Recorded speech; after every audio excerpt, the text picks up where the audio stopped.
Hello मेरे प्यारे छात्रों, आप सभी का स्वागत है। आप सभी का 1 मार्च को, ठीक है, 1 मार्च को गणित का पेपर है। यही पेपर आपके बोर्ड के एग्ज़ाम में आएगा।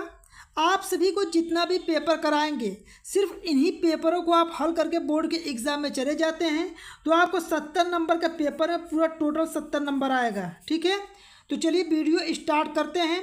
तो देखिए 2025 का गणित का वायरल पेपर है और पेपर का जो सेट है HY है। ठीक है, यहाँ पे सबसे पहले पेपर पर अनुक्रमांक लिखना रहता है और अपना नाम लिखना रहता है। यहाँ पे आपका समय दिया है कि 3 घंटा 15 मिनट का समय मिलेगा आपको और पूर्णांक रहेगा टोटल 70 नंबर का। यहाँ पे नोट देख लीजिए, यही नोट आपके बोर्ड के एग्ज़ाम में सेम टू सेम देखने के लिए मिलेगा, तो आप पहले से इन नोटों के बारे में जान लीजिए। प्रारंभ की जो 15 मिनट रहेगा परीक्षार्थियों को प्रश्न पत्र पढ़ने के लिए निर्धारित किया जाएगा। निर्देश जो रहेगा, सभी प्रश्न आपको करना अनिवार्य होगा। इस प्रश्न पत्र के अ और ब 2 खंडों में विभाजित रहेगा कि 2 खंडों में बटा रहेगा प्रश्न पत्र आपका। अगला निर्देश है कि खंड अ में 1 अंक के 20 बहुविकल्पी प्रश्न रहेंगे जिसका उत्तर OMR सीट पर आपको देना है। देखिए आप हिंदी का पेपर दे चुके हैं तो आप सभी को पता है कि प्रत्येक प्रश्न कितने नंबर का रहेगा, OMR सीट पर किस पेन से भरना है, ये सभी आपका डाउट क्लियर हो गया होगा। ठीक है, देखिए आप नीला और काले बॉल पॉइंट से ही केवल आपको OMR सीट भरना रहता है। OMR यदि आप एक बार भर देते हैं तो आपको नहीं तो काटना है, न इरेजर, न वाइटनर, इन सब का कदापि प्रयोग नहीं करना रहता है। खंड ब में 50 अंक के वर्णनात्मक प्रश्न रहेंगे। इस खंड में कुल 5 प्रश्न रहेंगे आपके। प्रत्येक प्रश्न के आरंभ में स्पष्टता लिख दिया गया है कि उसके कितने खंड आपको करना है। प्रश्न के अंक उसके सम्मुख रहेगा, यानी कौन सा प्रश्न कितने नंबर का रहने वाला है। प्रथम प्रश्न से आरंभ कीजिए और अंतिम प्रश्न तक करते जाइए। जो प्रश्न ना आता हो उस पर समय आपको नष्ट नहीं करना है। यदि रफ कार्य के लिए स्थान अपेक्षित है, उत्तर पुस्तिका के बाएं पृष्ठ पर कीजिए और फिर काट दीजिए। उस पृष्ठ पर कोई हल ना कीजिएगा। रचना के प्रश्नों के हल में रचना रेखाएं न मिटाइए। यदि पूछा गया हो तो रचना के पद संक्षेप में अवश्य लिखें। जिन प्रश्नों के हल में चित्र खींचा आवश्यक है उसमें स्वच्छ एवं शुद्ध चित्र अवश्य खींचें। बिना चित्र के ऐसे हल अपूर्ण और अशुद्ध माने जाएंगे। ये कुछ सामान्य निर्देश थे जो आप एक पेपर में देख लेंगे तो हर पेपर में यही सामान्य निर्देश आपका रहता है। ठीक है, अब देखिए आपके सामने ये प्रश्न प्रारंभ होते हैं। यहाँ से सभी प्रश्नों को एकदम डिटेल में हल कराएंगे आप सभी को। सिर्फ जितना पेपर करा रहे हैं आप सभी को उतना पेपर केवल हल करके चले जाइए बोर्ड के एग्ज़ाम में। ठीक है, ये देखिए खंड अ है जिसमें बहुविकल्पी प्रश्नों को पहले आपको कराएंगे। तो यहाँ से देखिए आपके प्रारंभ होते हैं पहला प्रश्न और सभी प्रश्नों को एकदम आपको डिटेल में हल कराएंगे ना। देखिए आपका पहला प्रश्न है कि बहुपद 3x² + 5x + 2 के शून्यकों का योगफल आपसे पूछ रहा है कि शून्यकों का योगफल क्या होगा। अब देखिए यहाँ से प्रारंभ होते हैं आपके सभी प्रश्न। आपको सभी फार्मूला भी डिटेल में बताएंगे जिससे सभी फार्मूला भी आपको याद हो जाए। तो यहाँ देखिए शून्यकों के योगफल का फार्मूला क्या होता है। शून्यकों का योगफल बराबर होता है -b/a। ठीक है, अब देखिए b कौन सा मान होता है, तो जो x का गुणांक होता है, ये x का गुणांक होता है वही b का मान होता है। तो b का मान कितना हुआ, ये फार्मूला में माइनस होता है, b का मान हुआ 5 और a का मान कितना हुआ 3 और यही क्या हो जाएगा, इसका आंसर हो जाएगा। तो आप देख लीजिए यहाँ पे ऑप्शन तो कौन सा सही होगा आपका, ये आपका बी वाला ऑप्शन क्या हो जाएगा, करेक्ट हो जाएगा। देखिए आपका -5/3 आया था। ठीक है, इसी प्रकार से एक फार्मूला यहाँ पे और आपको बता देते हैं। शून्यकों का आपसे पूछता है गुणनफल, शून्यकों का गुणनफल आपसे पूछता है। यह फार्मूला होता है आपका c/a। ठीक है, c/a फार्मूला होता है। तो सभी फार्मूला का आप याद रखिएगा। तो ये पहले का सही जवाब हो गया आपका। चलिए अगले प्रश्न पे चलते हैं। तो देखिए आपका अगला नंबर का प्रश्न क्या है, यहाँ पे देखिए HY का है, यहाँ पे देख सकते हैं आपका HY वाला ही सेट करा रहे हैं आपको। अगला है समीकरण 2x + ay = 1 तथा 3x - 5y = 7 का कोई भी हल नहीं होगा यदि a का मान होगा। देखिए जब भी इस प्रकार से प्रश्न पूछिए आपसे बहुविकल्पी में तो आपको बहुत ज़्यादा दिमाग नहीं लगाना है। ठीक है, देखिए दिमाग क्या लगाना है आपको कि यहाँ पे देखिए आपको क्या दिया है कि 2x + ay = 1 दिया है और अगला समीकरण क्या दिया है आपका 3x-5y बराबर 7। इसमें कोई फार्मूला की ज़रूरत आपको नहीं है। आप क्या कीजिएगा, बस इसके यक्स का यक्स के साथ अनुपात लिखिएगा, 2/3 लिखिएगा, बराबर का चिन्ह दीजिएगा, a/-5 लिखिएगा और यहीं से बस आप हल कर दीजिए ना। यहाँ पे आपको बहुत ज़्यादा फार्मूला लगाने की ज़रूरत नहीं है। आपको क्या करना है, यहाँ पे a का मान ज्ञात करना है तो 5 के इधर गुणा कर लीजिए, 5 दूना के 10 हो जाएगा, तो -10/3। a का मान कितना हुआ, -10/3। इसका सही जवाब क्या हो जाएगा, चलिए देखते हैं। तो -10/3 कहाँ पे है, तो ये सी वाला ऑप्शन सही हो जाएगा, इसलिए कि माइनस हो तो यहाँ -10/3 रहेगा। अगला प्रश्न देखिए, ये देखिए यही पेपर में जो था आपका इंग्लिश में भी है, तो ये एकदम रियल पेपर है, इसको फेक मत समझिएगा, एकदम रियल पेपर है, इसको जरूर तैयार कीजिएगा। अगला देखिए आपका है कि समीकरण 2x² + 5x + 4 बराबर 0 के मूलों की प्रकृति बताना है कि इसकी मूलों की प्रकृति क्या होगा। तो यहाँ पे देखिए, जब मूलों की प्रकृति बताना रहेगा तो कैसे बताएंगे आप, सभी प्रश्नों को देखते रहिए आप। यहाँ पे देखिए तीसरा नंबर का है, तो ये है 2x² + 5x + 4 बराबर 0। इस प्रकार से जब भी रहेगा तो x² का जो ये a का मान होता है, ये b का मान होता है, ये c का मान होता है, ठीक। अब मूलों की प्रकृति जब आपको बताना रहेगा तो हमेशा पहले आपको क्या निकालना पड़ेगा, b² - 4ac निकालना पड़ेगा। चलिए निकालते हैं। b का मान 5 का स्क्वायर कीजिए, 4 × a की जगह कितना है, 2 है तो 2 रखिए, c की जगह 4 है तो 4 कर लीजिए। देखिए 5 का स्क्वायर करेंगे 25 हो जाएगा, और 4 दूना के 8, 8 चौको 32। अब घटा लीजिए तो माइनस कितना बचेगा, 7 बचेगा। देखिए अब ये माइनस जब आता है, जब भी माइनस आएगा तो इसका जो होगा वास्तविक मूल नहीं होगा। क्या होगा इसका आंसर, वास्तविक मूल नहीं है, या इसी को क्या कहते हैं, काल्पनिक संख्या भी कहते हैं, इसी को काल्पनिक संख्या भी। तो ऑप्शन में आपको कभी वास्तविक मूल नहीं देता है और कभी कभी काल्पनिक देता है, तो दोनों शब्दों को आप जानते रहिए।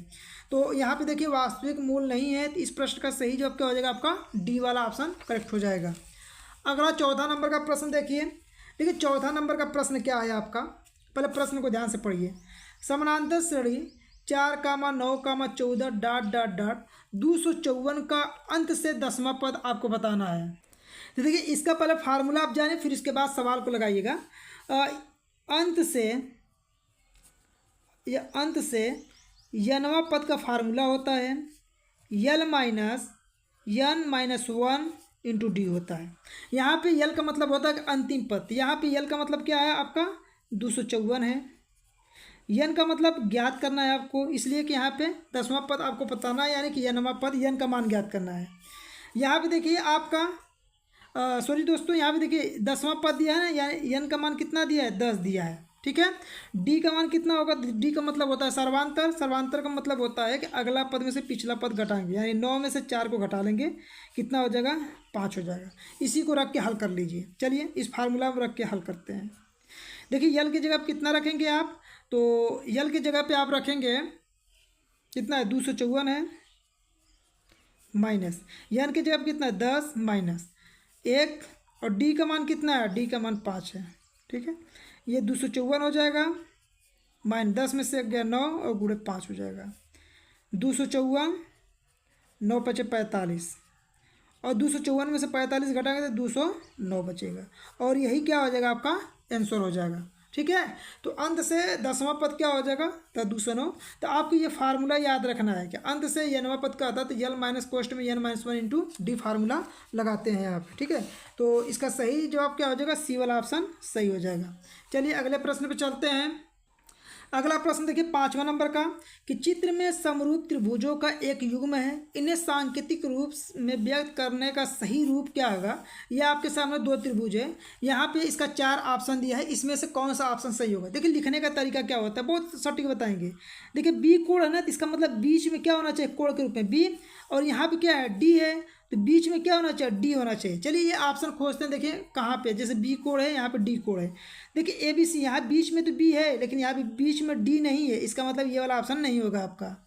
यहाँ पे देखिए बीच में बी है, लेकिन बीच में, इसके बीच में क्या डी नहीं ना रहा है, एफ आ रहा है, इसका मतलब ये भी ऑप्शन आपका नहीं सही होगा। यहाँ पे देखिए बीच में कोण बी है, और ये वाला कोण भी बीच में आ रहा है डी, तो इसका मतलब यही समरूप त्रिभुज हो जाएगा। इसका सही जवाब क्या हो जाएगा, ए वाला ऑप्शन सही हो जाएगा। लिखने का तरीका ये सही है, इसका समझ में आ गया ना। इस चीज़ को आप जरूर याद रखिएगा। इस तरह जब भी सवाल दे तो यह ट्रिक आप अपना लीजिएगा, आपका 100% सवाल सही होगा, ठीक है। अब देखिए आपके सामने अगला नंबर का सवाल है। ये सवाल तो बहुत ज़्यादा सिंपल है, लेकिन आप सभी को फार्मूला लिख के बताएंगे जिससे आपको फार्मूला याद हो जाए सवाल में। बिंदु -3, -4 की मूल बिंदु से दूरी। देखिए मूल बिंदु से दूरी का फार्मूला क्या होता है? मूल बिंदु से दूरी का फार्मूला होता है रूट में x² + y²। अब यहाँ पे देखिए यक्स का मान कितना है? पहले वाला जो मान होता है यक्स का, दूसरा वाला मान वाई को होता है। तो -3 का स्क्वायर और +-4 का स्क्वायर। यहाँ पे 3 का स्क्वायर करेंगे तो लिखना होगा 4 का स्क्वायर, 4 चौको 16 होगा। जोड़ेंगे कितना हो जाएगा? रूट में 25 हो जाएगा और 25 का वर्गमूल आप सभी को पता है कि कितना होता है 5। तो आप सीधे सीधे याद रखिए, यदि 3, 4 देता है तो उसका आंसर डायरेक्ट आप 5 लगाइएगा, ठीक है। और दूरी हमेशा प्लस में आता है, जो कि यहाँ पे आपका आया है। तो यहाँ पे इसका सही जवाब क्या होगा? 5 आंसर सही होगा। तो सही जवाब सी वाला ऑप्शन करेक्ट हो जाएगा, ठीक है। चलिए अगले प्रश्न पे चलते हैं। आपके सामने अगला नंबर का प्रश्न है। देखिए इस प्रश्न को आप कैसे हल करेंगे, ध्यान से बस देखते रहिए। बस एक बार देख लीजिए, सभी क्वेश्चन बोर्ड के एग्जाम में एकदम फोड़ के आएंगे, ठीक है। क्या हो जाएगा? 7वां, यदि काट a = 3/4 हो तो सेक a का मान क्या होगा? अब यहाँ पे देखिए काट a बराबर, फार्मूला आपका होता है, ठीक है, आधार बटा के कड़ होता है। फार्मूला क्या होता है? आधार बटा के कड़ होता है। यहाँ पे देखिए आधार बटा के लंब होता है ना, यहाँ पे आधार बटा के लंब फार्मूला होता है। काट a का मान कितना दिया? 3/4, यानी इसका मतलब हुआ आधार 3 हुआ, लंब कितना हो गया? 4 हो गया। देखिए जब भी आपको आधार 3 दे और लंब 4 दे, तो इस कंडीशन में कड़ हमेशा कितना आता है? कड़ हमेशा 5 होता है। पाइथागोरस प्रमेय लगाएंगे तो आपको कड़ कितना हो जाएगा? 5 हो जाएगा। देखिए यहाँ सेक a का मान पूछ रहे थे। सेक a का फार्मूला होता है आपका कड़ बटा के आधार होता है। ये सेक a का फार्मूला क्या होता है? कड़ बटा के आधार होता है। यहाँ पे कड़ का फार्मूला, कड़ का मान कितना है? 5, और आधार का मान कितना है? 3 है। तो बटा में 5/3, यही इसका क्या हो जाएगा? आंसर हो जाएगा। तो ये जरूर याद रखिएगा, जब 3 और 4 देता है तो कड़ इतना होता है हमेशा। तो इसका सही जवाब क्या होगा? डी वाला ऑप्शन सही हो जाएगा। अगला प्रश्न ध्यान दीजिए, यदि tan a = sin a हो तो a का मान ज्ञात कीजिए। तो देखिए ये tan और sin a का मान कब बराबर होता है? तो यहाँ पे ऑप्शनों को रख के हल करके देख लीजिए। देखिए tan a का मान, यानी कि यहाँ पे 0 रखेंगे, 0 अंश, यानी कि 0 अंश हुआ। a के जब कितना रखेंगे? 0 अंश। तो sin 0 अंश का मान क्या होता है? 0, और बराबर sin 0 tan 0 अंश का मान 0 होता है, sin 0 अंश का मान 0, यानी कि ये किस पे बराबर हो रहा है? ए वाला ऑप्शन पे ही केवल बराबर होगा। इसके अलावा कोई भी मान, जैसे 45 अंश, यानी कि अल्फा का मान 45 अंश, 60 अंश, 90 अंश से रख के देखेंगे तो सबका आपका अलग अलग मान आएगा, ठीक है। कोई भी रख के देख लीजिएगा। तो tan अल्फा और साइन अल्फा कब बराबर होता है? 0 अंश पे बराबर होता है। इसके अलावा एक प्रश्न बता देते हैं जो बार बार आपसे पूछता है, साइन थीटा बराबर कास थीटा, ये किस कोण पे बराबर होता है? तो याद रखिएगा थीटा बराबर 45 अंश पे ये दोनों आपस में मान बराबर होता है। तो साथ में इसे भी आप जरूर याद रखिएगा। अगला प्रश्न आपके सामने देखिए क्या है। एक क्षण की लंबाई का उसकी छाया के अनुपात 1:3 है। सूर्य का उन्नयन कोण क्या होगा? तो देखिए इस प्रकार के सवाल को आप कैसे लगाएंगे। तो पहले नंबर पे आपको चित्र के माध्यम से बताते हैं। जिसको आ रहा तो ट्रिक बताए हैं आपको कई बार, जब पेपर मैथ का कराया है तो इसका बताएं। इसको डायरेक्ट आप आंसर 30 याद रख सकते हैं, लेकिन सवाल को लगा के बता रहे हैं जिसको समझ में आ जाए। देखिए जैसे आपका क्या है, यह है आपके एक क्षण की लंबाई है का उसकी छाया के अनुपात में। देखिए ये है आपका, ऐसे है। जैसे मान लीजिए क्षण है, जब यहाँ पे सूर्य रहेगा तो इसकी छाया यहाँ पे पड़ेगा। तो क्षण की लंबाई मान लीजिए कि ये 1 है, तो ये कितना हो जाएगा आपका? ये वाला भाग आपका कड़ी में 3 हो जाएगा, ठीक है। यहाँ पे पूछ रहा है सूर्य का उन्नयन कोण पूछ रहा है। तो सूर्य का उन्नयन कोण मतलब ये पूछ रहा है। तो आपको पता है कि जब लंब और आधार पता रहता है तो कौन सा फार्मूला लगाते हैं? tan। तो tan थीटा बराबर 1/3। अब यहाँ देखो tan थीटा बराबर, ये tan के रूप में कितने अंश का मान होता है? तो tan 30 अंश का मान होता है। और tan से tan क्या हो जाएगा? हट जाएगा। तो थीटा बराबर क्या हो जाएगा? 30 अंश। यही क्या हो जाएगा? इसका उन्नयन कोण हो जाएगा, ठीक है। तो इस प्रकार से आप लगा सकते हैं, या जो ट्रिक आपको समझाएं वो ट्रिक यदि आप याद है तो सेकंडों में आंसर दे सकते हैं। तो इसका सही जवाब ए वाला ऑप्शन क्या हो जाएगा? सही हो जाएगा। अगला प्रश्न देखिए, कह रहा है एक वृत्त के व्यास की सिरों पर खींची गई समांतर स्पर्श रेखाओं की संख्या आपको बताना है। देखिए इस प्रश्न को देखिए कैसे लगाएंगे आप। यहाँ पे देखिए बहुत सिंपल सब सवाल है। देखिए इस प्रकार से एक वृत्त बनाएंगे, ये हो जाएगा वृत्त, ये हो जाएगा व्यास। तो देखिए इसके समानांतर यहाँ से एक स्पर्श रेखा खींचना है और यहाँ से एक स्पर्श रेखा खींचना है। तो देखिए जो व्यास होता है इससे कितनी स्पर्श रेखाएं खींची जा सकती है, समानांतर भी होना चाहिए। कितनी स्पर्श रेखाएं, केवल व केवल 2 ही स्पर्श रेखा खींची जा सकती है। यहाँ पे याद रखिएगा एक वृत्त से केवल व केवल 2 समानांतर स्पर्श रेखाएं खींची जा सकती है। तो इसका तो सही जवाब क्या हो जाएगा आपका, सी वाला ऑप्शन करेक्ट हो जाएगा कि 2 समानांतर रेखाएं खींची जा सकती है। लेकिन आपसे प्रश्न पूछ दे कि एक वृत्त से कितनी स्पर्श रेखाएं खींची जा सकती है, तो देखिए एक स्पर्श रेखा ये खींच सकते हैं, एक स्पर्श रेखा ये, एक स्पर्श रेखा ऐसे ऐसे ऐसे ऐसे। खाली स्पर्श रेखा कहे तो अनंत स्पर्श रेखा खींच सकते हैं, लेकिन जब समानांतर कहेगा तो एक वृत्त से केवल व केवल 2 ही समानांतर रेखा खींचा जा सकता है। तो इस पॉइंट को जरूर याद रखिएगा, आपके बोर्ड के एग्जाम में जरूर आएगा यह प्रश्न। अगला प्रश्न ध्यान दीजिए, कह रहा है 12 सेंटीमीटर त्रिज्या वाले एक वृत्त के 60 अंश के कोण वाले त्रिज्यखंड का क्षेत्रफल आपसे पूछ रहा है कि इसका क्षेत्रफल क्या होगा, आप इसको बताइए। तो देखिए आपके सामने इसको लगा के बताते हैं। पहले ना बता फार्मूला देख लीजिए, फार्मूला आपको बार बार बताएंगे और जब तक आपका 1 मार्च तक जब पेपर नहीं हो जाएगा तब तक आपको बार बार फार्मूला बताते रहेंगे, जिससे सभी फार्मूला आपके दिमाग पे छप जाए। ठीक है, तो देखिए यहाँ पे त्रिज्यखंड का क्षेत्रफल का फार्मूला क्या होता है, त्रिज्यखंड के क्षेत्रफल का फार्मूला होता है थीटा बटा के 360 और गुणे पाई आर स्क्वायर। तो देखिए थीटा का मान कितना है 60 और बटा में 360 गुणे पाई आर स्क्वायर। देखिए आंसर जो बताना है किस रूप में बताना है, पाई के रूप में बताना है। तो आर का मान कितना है 12, तो 12 रखना पड़ेगा आपको ना। तो यहाँ पे चलिए हम रख लेते हैं 12, तो यहाँ पे 12 हो जाएगा, यहाँ पे स्क्वायर तो स्क्वायर हो जाएगा। अब इसी को हल कर लीजिए। चलिए देखिए 60 गुणे 360 गुणे पाई गुणे 12 की स्क्वायर मतलब 12 गुणे 12। देखिए 1 0 से 1 0 कटेगा, 6 कम 6, 6 से 6 बार में कटेगा, 6 कम 6, 6 दूना के 12, कितना हो जाएगा 12 दूना के 24 हो जाएगा। पाई है तो पाई हो जाएगा और यही क्या हो जाएगा इसका आंसर हो जाएगा। तो चलिए 24 पाई देख लेते हैं, तो ये वाला सही जवाब इसका हो जाएगा। ठीक है, देखिए आपका अगला नंबर जो है 12 नंबर का, यदि एक गोले का व्यास d है तो उसका आयतन क्या होगा, आपको आयतन बताना है। ठीक है, तो देखिए आपको पहले तो गोले का आयतन का फार्मूला पता होना चाहिए।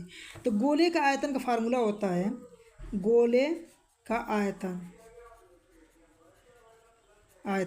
बराबर होता है 4/3 पाई आर क्यूब। ये तो होता है फार्मूला इसका। ठीक है, लेकिन यहाँ पे देखिए व्यास दिया है और यहाँ पे क्या दिया है, त्रिज्या दिया है। तो त्रिज्या आर बराबर क्या होता है, यहाँ पे त्रिज्या आर बराबर त्रिज्या का व्यास का आधा होता है, तो व्यास दिया है डी बटा के 2 हो जाएगा। तो आर की जगह पे यही मान रखना है, 4/3 पाई। आर की जगह कितना रखेंगे, डी बटा के 2 पे 3 हुआ। अब इसको हल कीजिएगा, 4/3 पाई गुणे डी करेंगे यहाँ पे तो कितना हो जाएगा, यहाँ पर डी पे 3 घात हो जाएगा और यहाँ पे 2 पे 3 घात का मान 8 हो जाएगा। देखिए 4 से कटेगा, 4 दूना के 8। इसको हल कर लीजिए, कितना हो जाएगा, डी पे 3 घात और ये 3 दूना के 6 और यहाँ पे पाई है तो पाई हो जाएगा। यही वाला आपका ऑप्शन सही हो जाएगा। ठीक है, तो चलिए देखते हैं ऑप्शन में कहाँ दिया है। तो यहाँ पे देखिए डी वाला पाई बटा के 6 डी पे 3 घात और यही वाला ऑप्शन क्या हो जाएगा, सही। देख लीजिए इतने आया है, पाई बटा के 6 डी पे 3 घात और यही आपका यहाँ पे ऑप्शन है। अगला प्रश्न आपके सामने देखिए 13 नंबर का क्या है, कह रहा है कि आर त्रिज्या के एक ठोस अर्धगोले का कुल पृष्ठीय क्षेत्रफल होता है। आप याद रखिएगा, जब अर्धगोला हो और उसका कुल पृष्ठीय क्षेत्रफल पूछे तो उसका फार्मूला होता है कि 3 पाई आर स्क्वायर होता है। इसे जरूर याद रखिएगा ना, 2 पाई आर स्क्वायर मत रखिएगा, 3 पाई आर स्क्वायर याद रखिएगा। अगला प्रश्न यहाँ पे देखिए आपका क्या है, निम्नलिखित बारंबारता सारणी के माध्यक वर्ग बताना है। तो माध्यिका वर्ग कैसे बताएंगे, तो पहले देखिए आपको तरीका बताते हैं माध्यिका वर्ग बनाने का। पहले इसको क्या कीजिएगा कि इस प्रकार से लिख लीजिएगा। चलिए हम लिख के आपको बताते हैं कैसे लिखना है, आपको यहाँ पे सीखिए। ठीक है, चलिए इसको लिखते हैं। देखिए पहले इसको जैसे लिखा है इस तरह बनाइए। देखिए वर्ग अंतराल है तो वर्ग अंतराल कितना है, 0 25 है, तो 0 से लेकर 0 से 5 है, 5 से 10 है, अब इसी तरह है, और 10 से कितना है 15, और 15 से कितना है आपका 20, और 20 से है आपका 25। अब यहाँ पे देखिए, अब क्या है, बारंबारता है, यहाँ पे लिखिए बारंबारता। बारंबारता कितना कितना है, 4 6 5 है, देखिए 4 है, 6 है, 5 है, 8 है, 2 है, यहाँ पे लिख लीजिए। देखिए यहाँ पे पूछा क्या है आपसे, माध्यिका। जब भी माध्यिका रहता है तो इसमें देखिए एक स्टेप आपको लिखना पड़ता है, वो क्या लिखना पड़ता है, संचयी बारंबारता। क्या लिखना पड़ता है, संचयी बारंबारता। संचयी बारंबारता। जब संचयी बारंबारता लिखिए, देखिए संचयी बारंबारता लिखने का सही तरीका क्या है, 4 है तो 4 को यहाँ पे उतारिए, फिर इसको यहाँ पे जोड़ के लिखिए। 4 में 6 जोड़ेंगे 10 हो जाएगा, फिर 10 में 15 जोड़ लीजिए, कितना हो जाएगा आपका 15। 15 में 8 जोड़िए, कितना हो जाएगा 23, हाँ 23 होगा, और 23 में 2 जोड़ दिए, कितना हो जाएगा आपका 25 हो जाएगा। ठीक है, अब देखिए इसके बाद क्या होता है, यहाँ पे ध्यान रखिए, बस ध्यान देते रहिए, आपको सभी आंसर मिल जाएगा। यहाँ पे यन का मान ज्ञात किया जाता है। यन का मतलब होता है कि इन सभी को जोड़ लेंगे। देखिए जो जोड़ेंगे तो आपको जो यहाँ पे मान आता है ना, वही वाला मान यहाँ जोड़ने के बाद भी आता है। यहाँ पे आएगा आपका 25, जोड़ना होगा तो जोड़ लीजिएगा। देखिए 6 4 10 15 15 8 3 2 25, वही चीज़ है ना, तो जो यहाँ लास्ट में आएगा वही आता है। अब क्या करेंगे, n/2 ज्ञात करेंगे, यानी 25 बटा के 2 ज्ञात करेंगे, भाग देंगे, कितना आएगा 12.5 आ जाएगा। अब देखिए 12.5 आता है, जो यहाँ पे मान आता है ना, तो जो संचयी बारंबारता ज्ञात करते हैं उसमें देखेंगे 12.5 से बड़ा कौन सा अंक है, तो 12.5 से बड़ा 5 है, यानी कि ये वाला आप घेरा बना लेंगे इसमें। यानी कि अब देखिए, अब ऑप्शन ने आपसे पूछा है कि वर्ग अंतराल इसका कितना है, तो वर्ग अंतराल 10 से लेकर 15 के बीच वाला है, तो इसका सही जवाब क्या होगा, 10 से 15। देखिए कहाँ पे है, तो इसका सही जवाब सी वाला ऑप्शन क्या होगा, सही हो जाएगा। ठीक है, चलिए अगले प्रश्न पे चलते हैं। देखिए अब 15वां नंबर का सवाल देखिए, किसी बारंबारता सारणी के माध्यिका, इसका मतलब वो माध्य दिया है 27 और माध्यिका दिया है 29, तो इसका बहुलक बताना है। तो पहला नंबर तो इसका फार्मूला पता होना चाहिए। बहुलक बराबर आपका फार्मूला होता है, बहुलक बराबर 3 गुणे माध्यिका, 3 गुणे माध्यिका माइनस 2 गुणे माध्य, ये फार्मूला तो इसको याद रखिएगा। इस पर बहुत कभी कभी तो डायरेक्ट आपके बोर्ड के एग्जाम में फार्मूला दे देता है, कभी कभी ये इस पर सवाल पूछते रहता है। चलिए 3 गुणे माध्यिका का मान कितना 29, तो यहाँ पे 29 रखिए, माइनस 2 गुणे माध्य का मान कितना है 27, तो 27 रखिए, और इसी को हल करके आंसर आप बता सकते हैं। चलिए गुणा करते हैं, देखिए 3 9 27 हासिल 2, 3 दूना का 6 6 2 8, माइनस 2 7 14 हासिल 1, 2 दूना 4 1 5। अब घटा लीजिए, 87 में से 54 घटाइए, 7 में से 4 गया 3, 8 में से 5 गया 3, और यही 33 क्या हो जाएगा आपका आंसर हो जाएगा। ठीक है, आप मिला लीजिए दे। चलिए ऑप्शन में देखते हैं, तो ऑप्शन में देखिए सी वाला ऑप्शन क्या हो जाएगा आपका करेक्ट हो जाएगा। समझ में आ गया ना। अब देखिए आपके सामने अगला नंबर का सवाल है, कह रहा है कि निम्नलिखित सारणी वर्ग अंतराल दिया है, बारंबारता दिया है, का माध्य पूछा है। तो देखिए अब इस सवाल को लगाने के लिए आपको डिटेल में सीख लीजिए। देखिए इस सवाल को यहाँ पे मत समझिएगा कि 1 नंबर का है, इस तरह के आपके बोर्ड के एग्जाम में 2 नंबर 4 नंबर का भी सवाल देता है। ठीक है, तो इसको पूरा डिटेल में आपको समझाते हैं। देखिए क्या है आपका, देखिए इस सवाल को 16 नंबर का सवाल कैसे लगाएंगे। देखिए यहाँ पे लिखिएगा वर्ग अंतराल और लिखिएगा बारंबारता, बारंबारता हो गया इतना। वर्ग अंतराल कितना है, 0 से 10, 10 से 20, 20 से 30 और 30 से 40, ये इसका वर्ग अंतराल है। ठीक है, लिख लिए यहाँ पे। अब इसको ऐसे खींचिएगा और यहाँ से ऐसे खींच लीजिएगा। ठीक है, और बारंबारता वाला ऐसे खींचिएगा। देखिए बारंबारता दिया है 2 1 4 3। देखिए जब आपको माध्य ज्ञात करना रहेगा, इस तरह वर्ग अंतराल देगा तो यक्ष का पद ज्ञात किया जाता है। यक्ष का पद क्या होता है, इधर वाले मान को L1 बोला जाता है, इधर वाले मान को L2, तो इन दोनों को जोड़ के भाग देंगे 2 से, के L1 + L2 बटा के 2। तो पहले इसको ज्ञात करेंगे, चलिए ज्ञात करते हैं। देखिए 0 में 10 जोड़ेंगे तो 10 होगा, और 10 में 2 का भाग दीजिए, कितना हो जाएगा 5 हो जाएगा। ठीक है, अब देखिए यहाँ पे एक चीज़ आपको ट्रिक के माध्यम से बता देते हैं। देखिए 10 में से घटाएंगे तब भी 10 आएगा, 20 में से 10 घटाएंगे तब भी पे आपका 10 ही आएगा, 30 में से 20 घटाएंगे तभी भी 10 आएगा, 40 में से ये घटाएंगे तभी 10, यानी कि इसके बीच में जो अंतर है 10 10 का है। तो ये इसका मतलब जो एक बार यहाँ भाग देने के बाद आएगा, इसमें 10 जोड़ दीजिएगा। देखिए 5 में 10 जोड़ेंगे तो 15 होगा, फिर 15 में 10 जोड़ेंगे तो कितना हो जाएगा 25 हो जाएगा, 25 में 10 जोड़ेंगे तो 35 हो जाएगा। तो इस तरह आप लगा सकते हैं, कम से कम समय में इस तरह आप लगाया जा सकता है। अब देखिए अगला स्टेप में क्या किया जाता है, तो जो यक्ष का मान होता है बारंबारता को यफ से दिखाया जाता है। तो अगला स्टेप में यफ गुणे यक्ष ज्ञात किया जाता है। इसका मतलब इसका इसमें गुणा करना है। 2 का 5 में करेंगे 2 5 10 हो जाएगा, 1 का 15 में गुणा करेंगे 15 हो जाएगा, 4 का गुणा 25 में करेंगे तो 100 हो जाएगा, और 3 का गुणा 35 में करेंगे तो 3 5 15, तितली के 9 10, 105 हो जाएगा। ठीक है, अब देखिए अगला स्टेप इसके, देखिए माध्य ज्ञात करना है तो क्या होता है, तो ये होता है सिग्मा एफ, सिग्मा एफ। अब सबको जोड़ लीजिए, देखिए 2 में 1 जोड़ेंगे 3, 3 में 4 जोड़ेंगे 7, और 7 3 10 हो जाएगा। यहाँ पे देखिए ज्ञात किया जाता है सिग्मा एफ एक्स ज्ञात किया जाता है। चलिए जोड़ लेते हैं। देखिए यहाँ पे जोड़ेंगे तो 100 में 15 जोड़ेंगे कितना हो जाएगा, तो 100 में 15 जोड़ेंगे 115, 115 में 10 जोड़ेंगे 125, 125 में 115 जोड़ लीजिए। चलिए यहाँ पे जोड़ के देखते हैं, 125 में 105, 5 5 10, 2 1 3, 1 1 2, यानी 230, यानी कि यहाँ पे 230 आया। क्या आ गया, 230। यहाँ माध्य बराबर फार्मूला देखिए क्या होता है आपका, माध्य बराबर फार्मूला होता है सिग्मा एफ एक्स बटा के सिग्मा एफ होता है। मान रख लीजिए 230 बटा के 10, देखिए 1 0 से 1 0 कट जाएगा, कितना हो जाएगा आपका आंसर, 23 हो जाएगा। ठीक है, तो देखिए आपको ये सवाल पूरा डिटेल में समझना है, इस तरह आपको आगे भी सवाल अभी मिलने वाले हैं। तो यहाँ पे इसका सही जवाब 23 हो जाएगा। ठीक है, तो देखिए 16 का बी वाला ऑप्शन क्या हो जाएगा, करेक्ट हो जाएगा। अब देखिए आपके सामने अगला नंबर का प्रश्न है 17 नंबर का। एक अधिवर्ष में 53 सोमवार होने की प्रायिकता आपसे पूछ रहा है कि 53 सोमवार होने की क्या प्रायिकता होगी।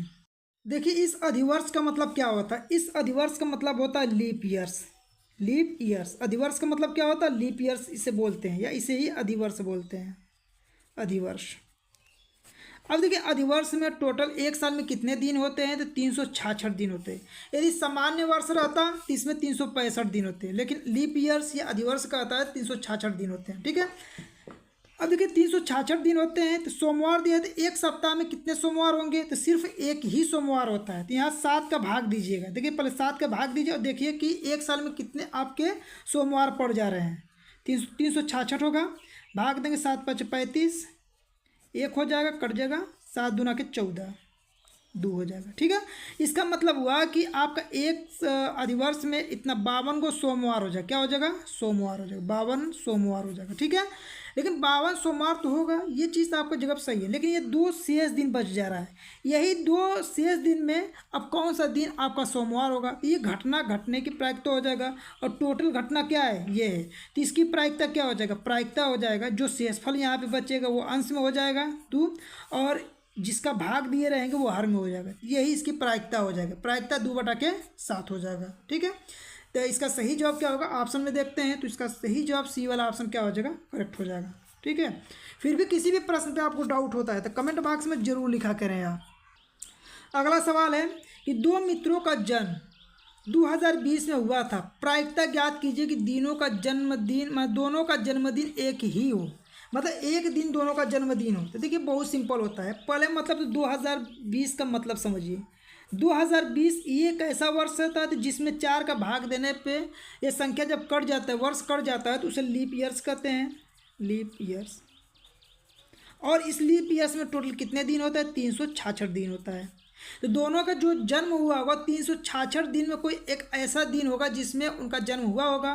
तो यहाँ पे प्रायिकता क्या हो जाएगा, प्रायिकता हो जाएगा कि दोनों का जन्मदिन किसी एक ही दिन हुआ होगा, 366 में से ही कोई एक दिन होगा। तो घटना घटने की प्रायिकता, घटना घटने की कुल संभावना कितना, 1, और कुल घटना कितना है आपके पास, 366 है। तो इसका मतलब होगा 366 हो जाए, तो इसकी प्रायिकता 1 बटा के 366, यानी कि 366 में से ही कोई एक ऐसा दिन होगा जिसमें उन दोनों का जन्म हुआ होगा। तो 1 बटा के 66 इसकी प्रायिकता हो जाएगी।